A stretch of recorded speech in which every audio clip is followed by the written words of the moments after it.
Assalamualaikum warahmatullahi wabarakatuh. Good morning, everyone. Today, I want to talk to you about one of the most neglected and highly stigmatized disorder in the area of public health. But before we start, I want to ask you a question. Do you know someone who suffers from mental illness? It can be your friends, your families, your teachers, or maybe even yourself. According to the World Health Organization, 20% of the world population suffer from mental illness at some point in their lifetimes. So let's say we are in a class of 10. At least 2 people had suffered from mental illness. That's a really high prevalence for a highly stigmatized disorder. Now, back to my first question. If you said no to my first question, then that reveals 3 inconvenient truths about mental illness. Number 1 is that we lack the understanding and awareness about what mental illness is and isn't. Number 2 is that we are ashamed of mental illness. Number 3 is that mental illness is highly stigmatized. Now, I want to talk about stigma. Stigma literally means dishonor or disgrace, or according to the Oxford language, it means a mark of disgrace associated with a particular circumstance, quality, or a person. Now, you might say that you are an open-minded person, that you don't have a stigma towards mental illness. So let me show you how insidious stigma can be. Imagine that you are a project manager of an event. It's a massive event that's going to be attended by 500 people.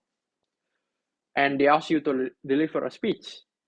But on the day of the event, you got sick and you had to cancel. When you call them that you need to cancel, would you rather say that you are having a heart attack or that you are currently having an episode of depression?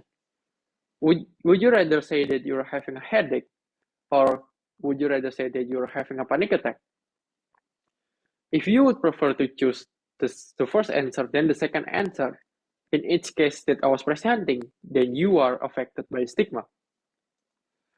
Now, for the most open-minded person, for the most open-minded individuals, judgment is something that we cannot avoid. It's something that we are a part of. It's a part of human condition. But however, if that judgment elevates to become prejudice, discrimination, and even hostility, then the judgment can become a breeding ground for stigma. And those people who are stigmatized will face barriers and obstacles in receiving the care that they needed. Now, unlike broken legs, cancer, diabetes, we cannot get an X-ray, we can't get a scan, we can't draw labs to diagnose mental illness. Therefore, we have to rely on subjective reports and observation to get a diagnosis of mental illness. This fact creates a discount in the realness of mental illness.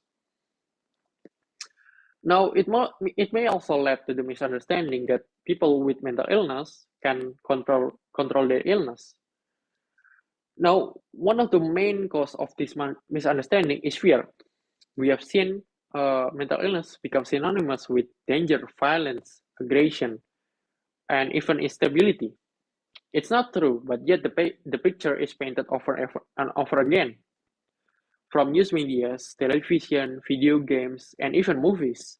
How many of you guys knows of movie villains that have mental illness? The Joker, for example. Now, how can we break this cycle? Actually, there is a simple solution.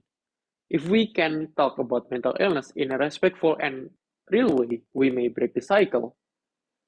Education about what mental illness is and isn't may challenge the stereotypes and misconceptions about mental illness.